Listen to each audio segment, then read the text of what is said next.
di settore mainta e pick-up de un rei hobby largo, turhende que hace uso de processo aqui e está hobby importante que não tem oportunidade aqui. Pessoa menino sa para por vai dessa assim tipo sushi no momento aqui, eu tenho que pagar para sei e esse aí tá reto hobby grande para hobby família e para aqui no bairro está dando oportunidade grátis para ter esse bom desperdício e muitas ocasiões assim não está dando em vez viagem para Luna, pois aí no momento aqui nós sabemos também o processo vida nós vai alocar em 6 sítios na Aruba, máquina permanente com pessoas não por vir em semana, em fim de semana,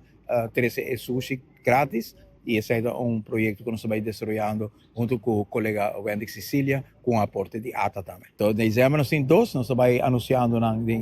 seguinte dia aqui, que era pendente de anúncio, é importante para de fim de ano nos dar nosso povo a oportunidade, que nós sabemos, o hobby gente hora é tomar par de dias livre hasta para se limpeza ronda de casa e nós necessitamos para receber o sushi e o desperdício e coisas que dessa cidade. Uma chamada na Pueblo de Aruba, turbear com nós tem Baque de Barrio, nós tem também uma operação conjunto com a Fundação para nossa comunidade, que está recordar fundo aqui na financeiro, não tem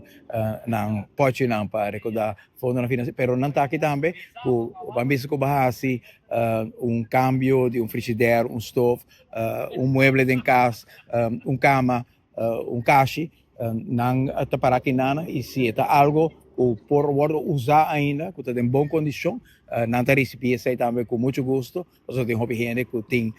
necessidade para stove ou frigideiro ou cama que ainda por usar e que portar nós não se tira fogo nós podemos usar viagem mais para família porque é contente.